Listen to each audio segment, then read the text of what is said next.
If you've worked with metal and you don't have a plasma cutter, you know you want one. But is it all it's cracked up to be? I've owned one for a number of years, and today I'm going to put it up to head with this $150 steel cutting circular saw. So my $1,400 plasma cutter might get a run for the money. I don't know. Let's see what this thing can do compared to this thing head to head. So it doesn't take long when you're cutting with abrasive wheels to start realizing it's a horrible, messy, dirty, sparks flying everywhere task, and you end up buying a million discs and cutting through, especially thick stuff, say like a 1/4 inch plate or something like that.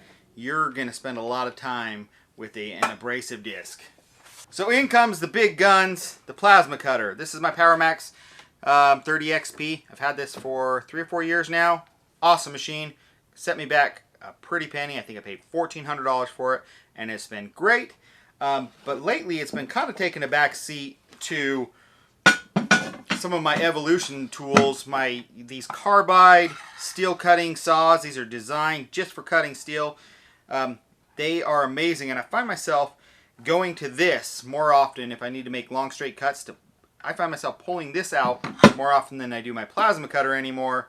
And I thought maybe I personally, and you guys, would like to see me do a head-to-head and see how long it actually takes me to cut through, you know, say some 1/4 inch plate or some dimensional steel versus actually using a plasma cutter versus this. So let's just dive right in and just start cutting and see some times and talk about some consumable costs and stuff like that. First, we'll talk a little bit about consumable costs on a plasma cutter. A consumable is a little tip right there. If somebody doesn't know what they are doing, they can blow them out instantly. For this particular machine, they cost in the realm of about 20 bucks a piece. Here we have a set that I bought. I think there's actually 7 in there or something, so I bought them in bulk. And I paid a whopping $127.50. So, not cheap. 20 bucks a piece, not bad. They last quite a while, unless you get a blowback into it, or you don't have somebody, you got moisture in your line or something else, then you can destroy them pretty quickly. So consumables with all these things are a pretty common thing that you need to kind of take into account. So let's just start cutting. One wonderful thing about the plasma cutter, by itself, it's pretty dang quiet. Hearing protection really isn't needed. Even the built-in compressor models, you might hear my air compressor kick on here in a minute, but we're just going to take this. You know what? We'll kind of set it up, and we'll just start the timer, and let's go.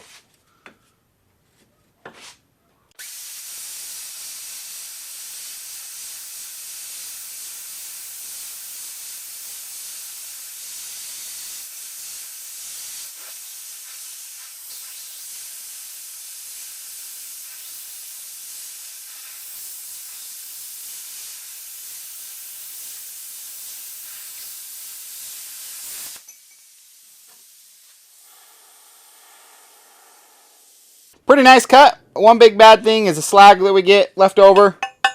That does just come off. You just hit right on the edge. But it is hot as the dickens because we just barely melted metal. So I flipped it around so the plasma cut ends on this side. Still a little too warm to touch. So this is the cold side. We'll do the circular saw now. And this is the Evolution S185. I have their bigger version that's a 9-inch. It's kind of heavy and bulky. I actually really like this small one. I think it's perfect. I say small, but it can still, you know, you can still cut through 2.5 inches of, you know, something. It will still cut through thick stuff. This one's just lighter and more nimble. Let's plug it in real fast.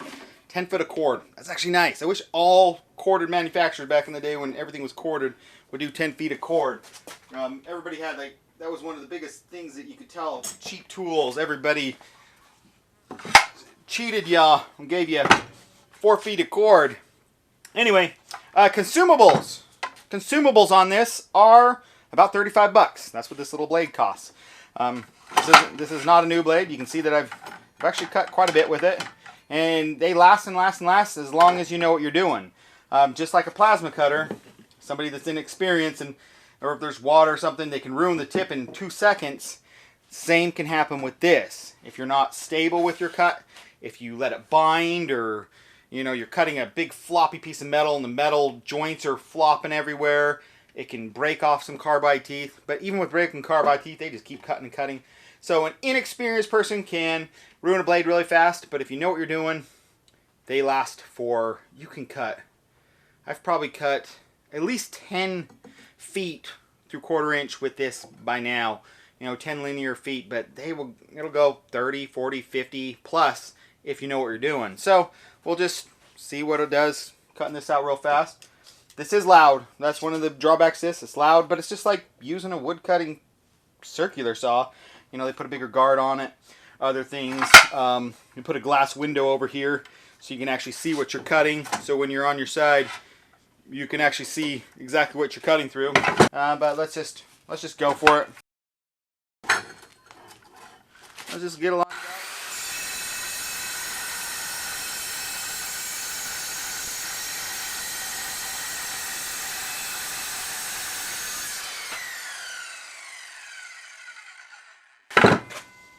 Nearly twice as fast as my plasma cutter through 1/4 inch.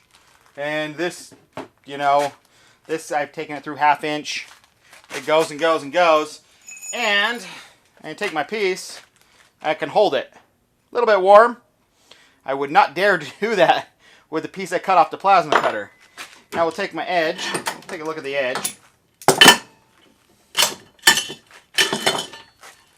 Look at that. That's shiny. Beautiful. No burr there. There's a little bit of a burr there. But that is nearly, you know, that's essentially weldable. Okay, what do you guys say? Another cut? Let's put this away. I put in 1/2 inch plate. So we got a chunk of 1/2 inch plate.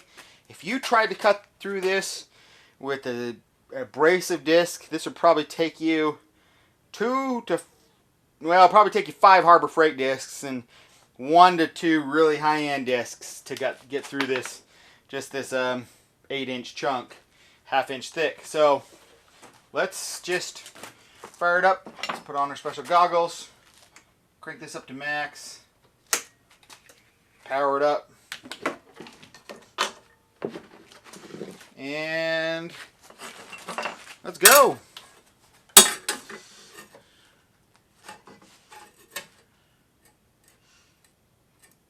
And let's cover it. Hey there, ready?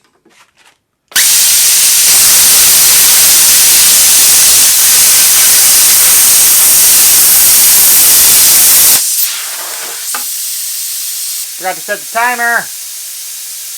There we go. Let's step back over a couple seconds and let's go.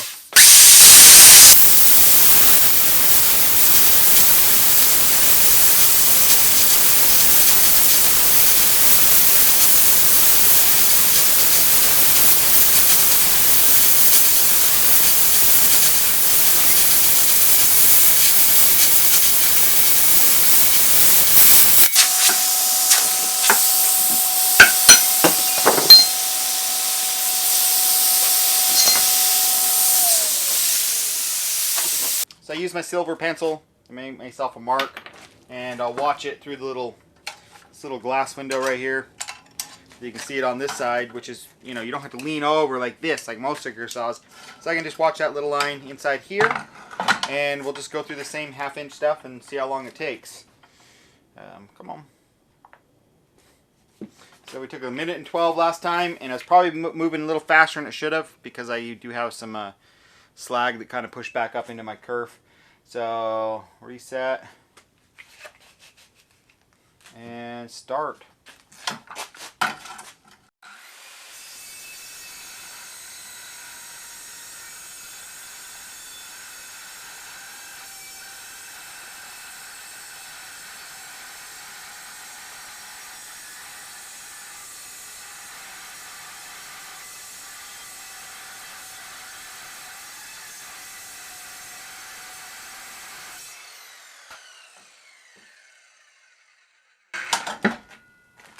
And I can pick it up the piece I just barely cut off.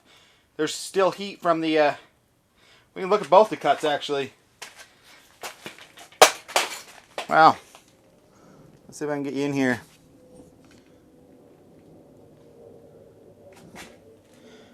That's plasma cutter. Going a little too fast. That's the other one. A little warm. partly because I just barely cut plasma. That's actually, I can leave my hand on it. It's warm, but what we end up with, instead of all this abrasive dust from, you know, if you're using like abrasive discs that gets all over in your nose and stuff like that, you end up with these. They're kind of like, it's not really like metal slivers. Like, I don't think any of these would ever puncture you. I mean, I can squeeze them between my fingers. I guess it's possible they could. But usually I just take a magnet broom and just sweep them up really fast. And it's just like sawdust that you would expect. So you can see why this sits on the shelf. And this is an amazing tool, but this is just so much faster. I knew this was faster. I didn't know it was that much faster. And it's probably even faster than that because, I mean, roughly twice as fast to make a cut, but then I don't have to do any cleanup. This, I still got to do cleanup. I still got to bust out the angle grinder and clean stuff up. You know, so this might actually be, you know, this might be 5 times faster because I don't have to grind it all smooth. And, you know, this is essentially weldable and done right after your cut. Amazing. Yes, as consumables, just like this. Probably a wash, you know. How often you got to replace a consumable on this by how often you have to replace a blade on this. As far as linear feet you can actually cut. This is still invaluable. I've owned a lot of plasma cutters. I've owned them for about 15 years now. Snap-on, Harbor Freight, Chinese ones, and this is by far the best plasma cutter I've ever owned. And this is 5 times faster than some of those other ones that I've owned. And it cuts 5 times thicker material than some of the other. This is an impressive plasma cutter. I'll put a link below to this. Absolutely love it. Best plasma cutter I've ever owned. It's just expensive. It's cheaper to make cuts with this. It is. I think in the long run, this is way cheaper to cut steel, way cleaner. Everything else, I'll put a link for this as well. Evolution. I'm impressed with their stuff. I use their chop saws all the time. This is the S185. Impressive what it can do. Their chop saw is impressive. You know, I didn't show you guys cutting dimensional steel because this was just so slow. I mean, but I don't usually use this. I don't use a plasma cutter to cut dimensional steel because you gotta go around all the sides and use the chop saw for that. But this does it just pretty much as quick as a chop saw. You just have to clamp this in your vise or something, and it does it just fine. But thanks for watching, guys. I'll put a link below to this or this. See you guys soon. Have a good one. Bye. Okay, sit. Stay. Leave it. Leave it. Leave it. Leave it. Get it. Go ahead. Get it. Go ahead. Go. Get it. Get it. Come on. You're going to kill me. Get it.